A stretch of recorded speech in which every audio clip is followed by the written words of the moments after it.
What's up, everybody? Welcome back to another episode of Rams Brothers. I'm your host, Dean, and I'm joined, as always, by my brother and the other great host of this show, Nick. And the Rams are hosting the 1-7 New Orleans Saints this weekend, coming off of the bye at SoFi Stadium. 14-point favorites. It's a week-to-week league. You can't underestimate anybody, but I think we're feeling pretty good about this one. But before we jump into anything, first and most importantly, how are you, my good brother? I'm good. Life has been a little hectic these last couple of days. I'm getting married in a week. So, things are a little crazy. But I love that you and I always make time to talk about the Rams. So I'm stoked to do that right now. Yeah, I mean, if anything, like and subscribe to support Nick, support his journey. Now, congratulate him in the comments. It's super awesome. I'm actually flying out to California next weekend. So the pod, hey, we got to do what we got to do. It's family's always most important. And we'll talk about the Rams when we get the chance. And this is that chance. I think this is going to be a really exciting game. We mentioned Rams 14-point favorites. The last time they've been 14-point favorites, we're going to have to go back and look at that. It's been a little while and only twice in the Sean McVay era. So the Rams, if you want them outright, minus 1,050, 97% of the money so far on the Rams. The over-under total set at 43.5. Nick, your thoughts on this outrageous spread?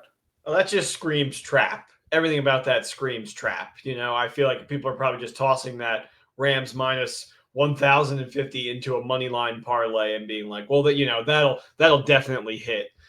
And it's just a little scary, but we've seen it this year where they roll over the bad teams. It's like they did with the Titans. Like, I'm not, even with all the money on the Rams right now, I'm maybe not that confident about covering 14, but I'm confident that they go out there and they win the game. Yeah, I see. I'm confident that they cover 14. When I saw Tyler Shuck being announced as the starting quarterback, his first start going against the top three defense with the top three defensive front, to me as a rookie quarterback, I'd be scared shitless. I'm going to be honest with you. There are some weapons, right? I mean, you can leverage Alvin Kamara out of the backfield. Chris Olave, you can move him inside, outside.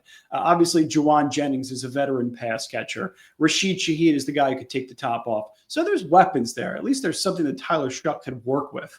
But just being able to maneuver in the pocket, stay in rhythm, that's what the Rams like to do as a defensive front, is just get you off of your spot. So if you're anything like Nick, you paid the premium in fantasy football to add the Rams' defense and take it away from me, who I thought was going to be able to get it this week.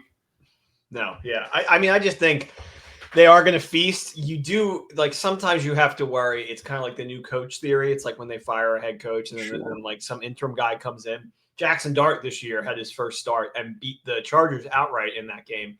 So there is a little, just like unexpectancy and mystery to Shuck that you got to plan for. But then at the same time, on paper, our boys are likely just going to feast on this guy. And it's going to look like Goff's first game against the Dolphins, where he just got destroyed behind that Jeff Fisher O-line. Well, I mean, you could even go back to that Jets game in 2020. Remember, the Rams were 17-point favorites versus the winless Jets. In 2020, that was week 16, right before Christmas. The Rams lost in embarrassing fashion, 23-20. That was the game that almost broke our father. 14-point favorites versus the Cardinals in 2018. That was week 16, also right before Christmas. The Rams won that game 31-9. That was the only two times that the Rams have been 14-point or more favorites under Sean McVay. And then also you go back to 2001 in the Super Bowl, when that was the largest spread in Super Bowl history. Kurt Warner, the greatest show on turf. They lose to Tom Brady and the Patriots, and they were 14-point favorites in that game.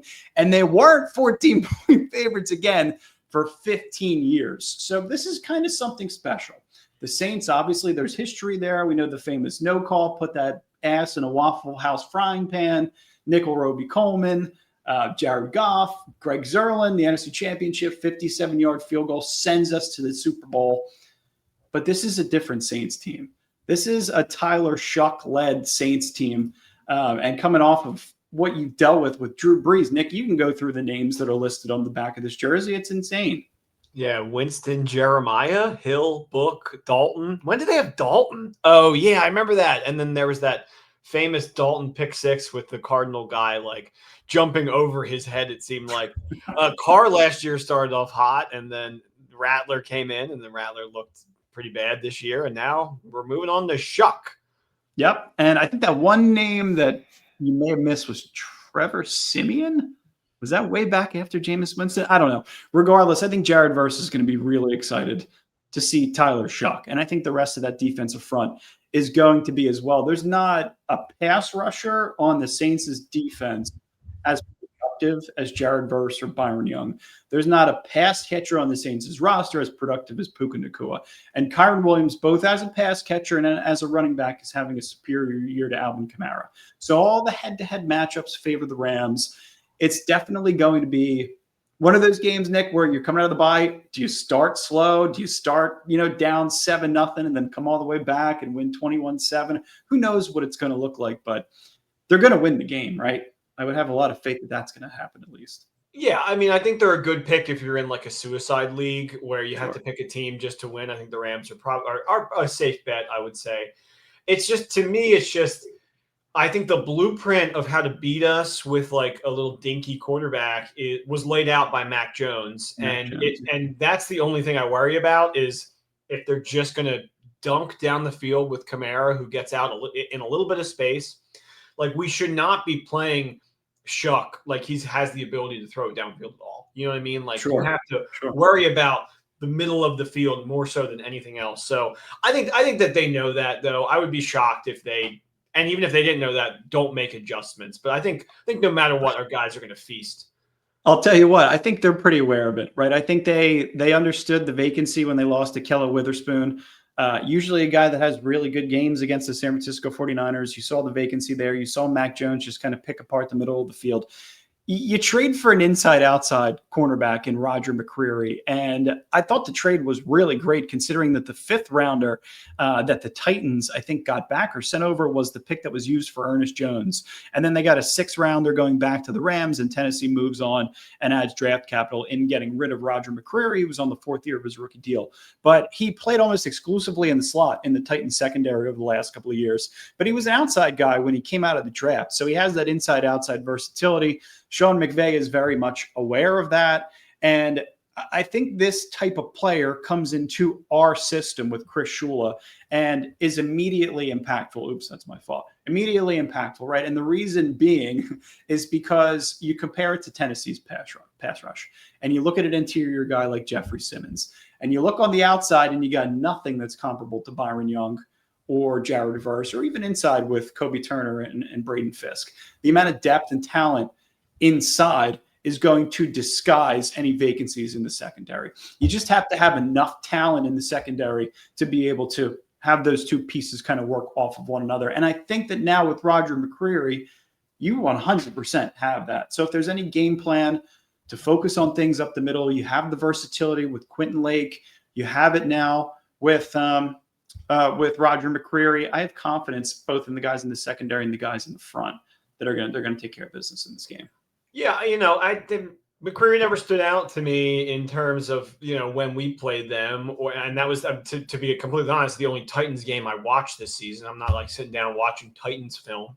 So I wasn't really sure if this was going to be, like a big trade for us or if we were just kind of filling the hole. And then I went to look at what Titans fans were saying about the trade. And that's where I was like, oh, so like we may have actually fleeced them here because they are all like, I don't understand what the point of this is. Like, that's somebody that you want to build on in the future. It's like, we're not even thinking about the future. We're just getting rid of assets for more picks that are not proven. So, I mean, that felt like a good indicator that he could really come in, step in immediately and be like a factor of this defense, which is, something that we've been missing. Yeah. I mean, like a majority of their secondary guys have the versatility to be able to go inside, outside. You see with Kobe Durant, you see with Quinn Lake, you see with Roger McCreary, Kelly Witherspoon. These guys are all really talented. But did you see, and obviously the more talent you had in that room, the better. And that's an area where everybody wants them to improve. But did you see the way that the media reacted to Roger McCreary? I usually never see this when a player leaves a building, but the media department from Tennessee actually put out a post that just thanked Roger for his professionalism, his willingness to talk to them, his willingness to grow within the organization. Tennessee, though, was going up against the fact that he's on an expiring rookie contract. He's going to command a ton of money in the open market. The Rams said, okay, here's a pick swap opportunity where we could rent this player. If he wants to leave, we can get a draft pick. right? Like there's a way that you can play that and get a supplemental pick in that And regard. then it's like best case scenario, he does great. We go on to win a Super Bowl. He's like a huge factor of it. And it's like, all right, fine, we pay him. You know what I mean? Like exactly. Yeah. I mean, he could become a mainstay. You don't know what you're going to do with the future of Ahkello Witherspoon. Hopefully you address it via the draft soon. Darius Williams, I brought up this injury report real quick, is also dealing with that shoulder. He was limited as of yesterday. I think you're going to get Puka Kinchins and also Havenstein back for this game. But that's another thing you have to take into consideration. They still do have guys that can take the top off. Nick, I think you called Chris Olave a top 25 guy. And you know what? He has the talent to be that, especially, that Ohio State class.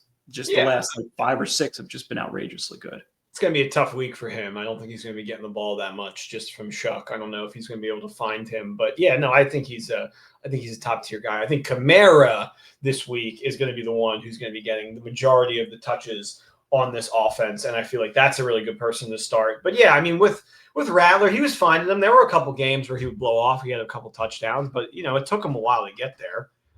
Is Cooks still on the team? Brandon Cooks, I see his name down there. I don't know if I've seen him once all year. It's bizarre. I think he was a part of trade rumors, so I think he would be traded a record-breaking 6th time if he does get traded. Wow. And obviously he had been with the Saints, also with New England, with the Rams. Like, he's going to be moved around a ton. It'd be funny to get traded from the same team twice. I've never seen that before. But you mentioned Chris Olave. Rashid Shaheed is also in trade talks. This team, I mean, when you're 1-7, you're trying to figure out, is Kamara movable? Because he could definitely be an asset to the Kansas City Chiefs or, a team that's, even thinking like the Chargers, who lost Amarian Hampton. Kamara is a veteran, but 3.5 yards a carry. He's not as productive as a pass catcher as he typically is. Kendre Miller, he has that burst. He has the ability to be a pass catcher, but I don't think anything's productive behind this offensive line and with this type of quarterback play. So, you're kind of seeing it within the numbers with this squad. I wonder what Rams fans would think about us acquiring Kamara, if people would be interested in that. Hell yeah. Hell yeah. Oh, wow. Are you kidding me? Hell yeah. See, you were talking about trading a 1st-round pick for Derrick Henry way back when. What was that, a couple of weeks ago? See, I would trade a 5th or 6th for Alvin Kamara. Yeah, I would do that too. I would do that in a heartbeat, a 5th or a 6th. Yeah, I think that's the price for an aging veteran running back who's on his. But he's talked about so many times he doesn't want to leave New Orleans. He loves it. He loves the culture. So it's an interesting situation where players do like to be there. It seems like Kamara is one of the leaders in the building. You still got guys like Cam Jordan, who's probably going to be a Hall of Famer, to be honest with you. But they're scoring 16 points a game. They're allowing 26 points a game. They've only scored 128 points over 8 weeks. They've only scored 12 total touchdowns. And you see it in the stats. This offense is really just struggling mightily, which has led to the quarterback change. And then you look at the defense. Granderson has 4.5 sacks. Cam Jordan only has 2.5. So he's pretty much on his way out at this point. And then there's not a lot of contribution from a sack perspective and productivity from a sack and tackle for loss perspective from the remainder of the depth on their roster. Demario Davis as a linebacker, he's an aging veteran. You got a couple of other linebackers on this team that are just kind of jags. They're just a guy. It's just like Byron Young has 9 sacks. Curtis Granderson and Cam Jordan have a combined 7. It just goes to show how strong our depth is right now in the defensive line in comparison to some others. That's why I paid so much money in fantasy to take them away from you. It's just this week, it just feels like they're just going to go ham. If there was a week to just go all out and, put it on display, I know it's not a primetime game, but still, you're at home, after a bye. There is no reason why. And the defense, even when the offense stalls, the defense hasn't stalled to start the game at all. They have been pretty, regimented throughout all 4 quarters of the game and even overtime. So I think the Rams' point differential in each quarter is at least 10. So in each quarter, you could theoretically they're a plus team. I think it's even better in the 2nd and 3rd quarter versus the 1st and the 4th. But regardless, yeah, you're right. That defense knows how to start hot. And I think they're going to be in a situation where there's nobody really that's banged up besides Darius Williams on that entire starting defense. When it comes to the offense, whether you have Warren McClendon or Rob Havenstein, as long as Puka Nacua is on the field, you can call that offense quote unquote healthy. So theoretically, you're in a really good spot to go through this 10-game NFC gauntlet and attempt to win 7 or 8 and be a 12, 13 win team. But I think they're poised to do it. And that's why I think there's a lot of excitement and relaxation on our end, quite frankly. Yeah, I mean, this game is kind of like a cupcake. So you got to win the cupcake. You got to win the game that you're supposed to win. But then 2 divisional games in a row with at Niners, and then, the Seahawks come to town, and then Buccaneers. So that is a stretch where you got to win, I think, at least 2 of those, or I mean, maybe at least 1. You could argue you got to win at least 1, but like that's going to be a tough stretch. But then it gets a little easier. So you got to win the cupcake and then worry about the future. I also kind of feel like, I don't know if you're in the same ballpark as me, but I would be fine if Puka's on a limited snap count. I don't think he needs to be in the entire time. I think this is a game where if you're up 2 scores, maybe just pull him out because you're going to need him for those next 2 games. Yeah. Well, and what I was thinking too, and I was talking to our good buddy Bruce, just texting back and forth, a huge Rams fan. We were talking about the receiver room. Like, I truly feel that Devontae Adams, Puka Nacua, Jordan Whittington, Devontae Adams, Puka Nacua, Konate Mumfield, Puka Nacua, Devontae Adams, and whoever else that may be Tutu Atwell is still better than what you would get if you brought in Odell Beckham Jr., right? So, like, I think that this receiver room is really, really strong. My point is that Puka can be on a limited snap count, and you have enough depth with Jordan Whittington and Konate Mumfield to be able to get by in a game like this for sure. I don't blame any Rams fan with rose-tinted glasses that is seeing Odell Beckham Jr. saying, "Oh my God, I would love to return to my favorite team I ever played for," and being like, that Dave Chappelle meme where he's like, "It's like, come on, like, come back home."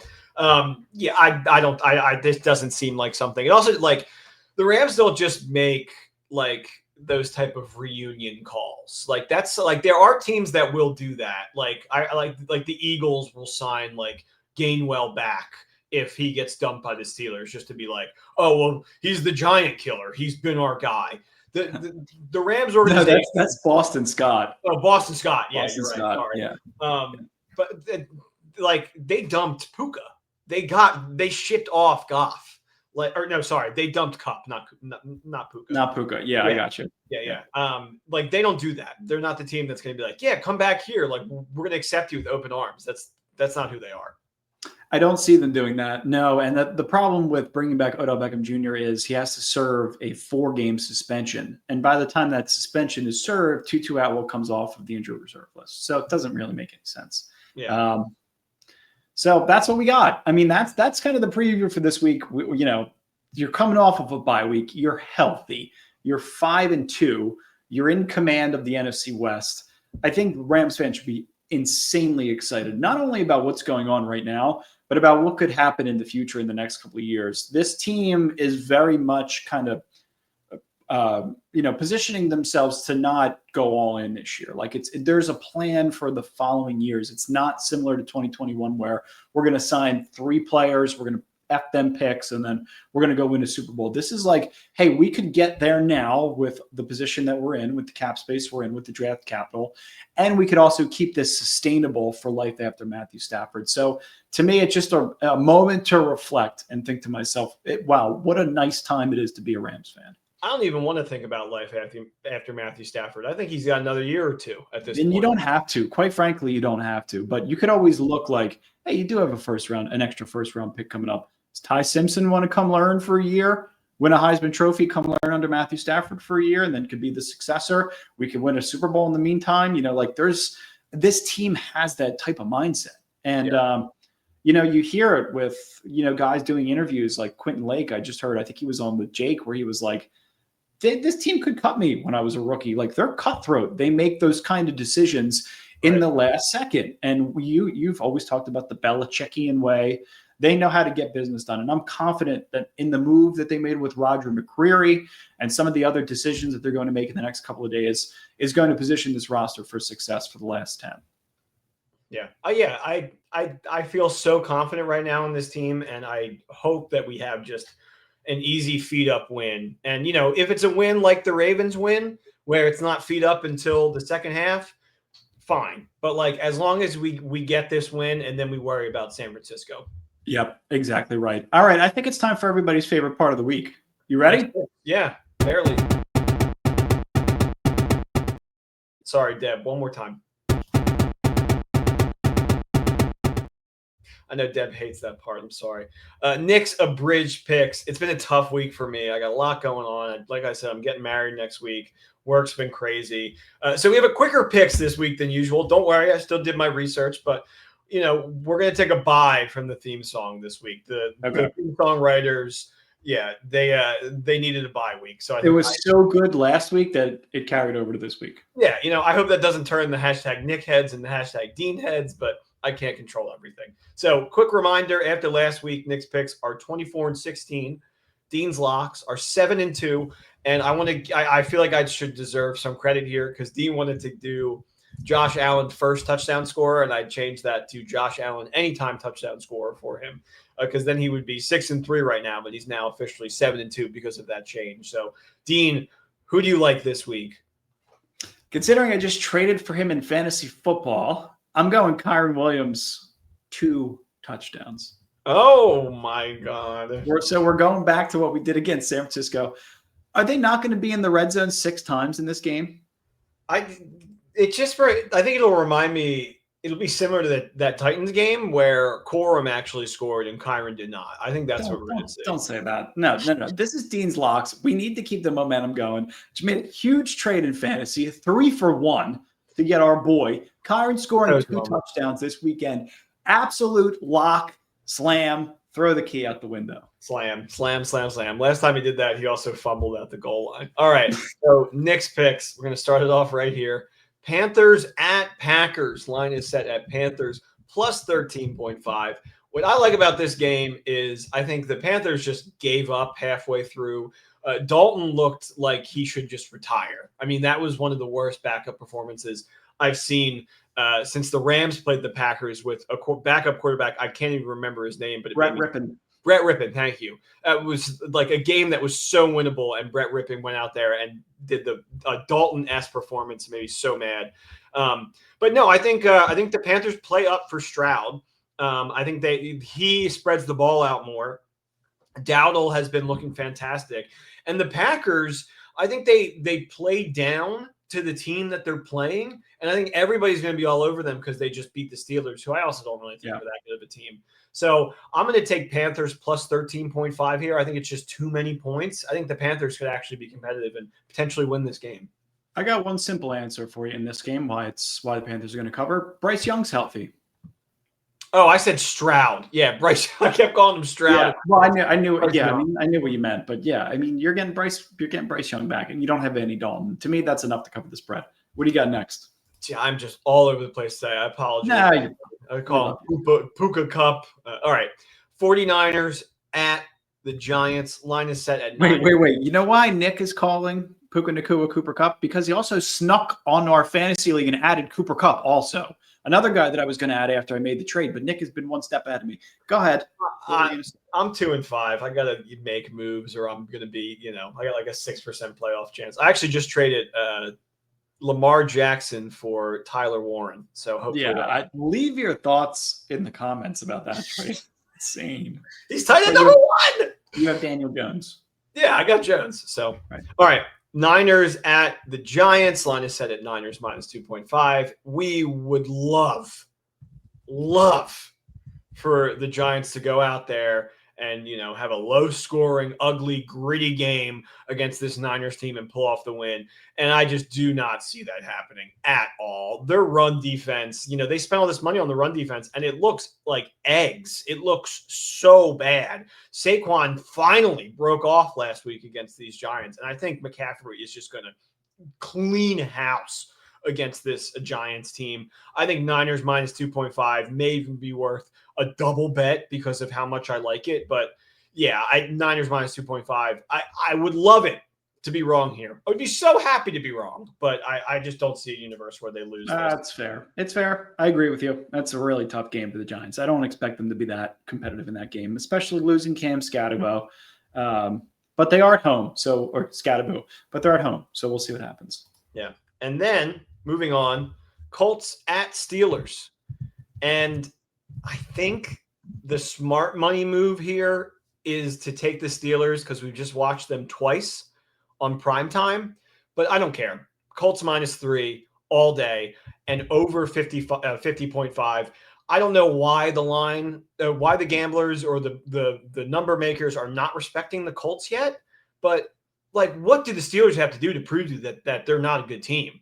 Like, their defense is horrendous, and the Colts look like the best team in football. Like, bar none. Jonathan Taylor's averaging like last 3 games 3 touchdowns a game. I do think the Colts, I don't know what time that game is, and it almost should be flexed to a primetime game, but the Colts going into Pittsburgh as a 3-point favorite, it's any given Sunday. There's no guarantees. It's still a tough place to play. Yeah, 100%. It's a dome team going into Pittsburgh. Yeah. It's getting cold here, too. Of course. It's so freaking. It was like 97 yesterday here in California. I'm so mad. I hate it.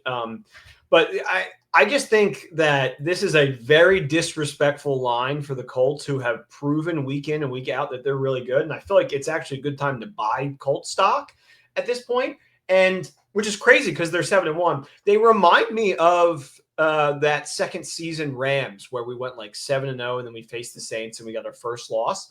What was it, 2020 or 2018? 2018. Yeah. Yep. Where it's like they're maybe not quite there, but they could totally mess around and like make a Super Bowl because of the talent that they have and the coaching that they have is smart. So give me Colts -3 here. I love it. It's and then over 50.5 as well. So we're going to run it back real fast with extra thick straps. Panthers +13.5, Niners -2, Colts -3, over 50.5. And then my quick pick, I can't quit them, baby. Give me the Jags -3 over the Raiders. I know it's in Las Vegas, but the Jags are coming off a bye. I got to run with my boy Trev Lar. I mean, how do you beat the Chiefs and then lose to the Raiders? I just don't think that that's possible. Yeah, I don't know. The Jaguars are weird. I feel like we kind of exposed them a little bit. They're not 100%. Really that good, soft in the trenches. But Travis Hunter's starting to break out. They had some moments. They had some flashes. So we'll see what happens. Yeah, I don't hate that. I don't love it, but I don't hate it. Yeah, no, I mean, it's a weird week. Last week was like the favorites just dominated. Like everybody covered. And I'm going back in on favorites here, so it might be a little dicey, but hey, that's what we do on Next Picks. It's about rolling the dice. Sounds like a lot of fun. I'm super excited for football this weekend. I'm excited for the Rams to be back. Feels like since forever since we watched them, considering they were on the early window last weekend. Yeah, all good stuff. Super excited. We appreciate you guys as always. Go Rams. We will talk to you guys again after the Rams and Saints game. Enjoy it. And as always, go Rams. Go Rams. Thanks, guys. Peace.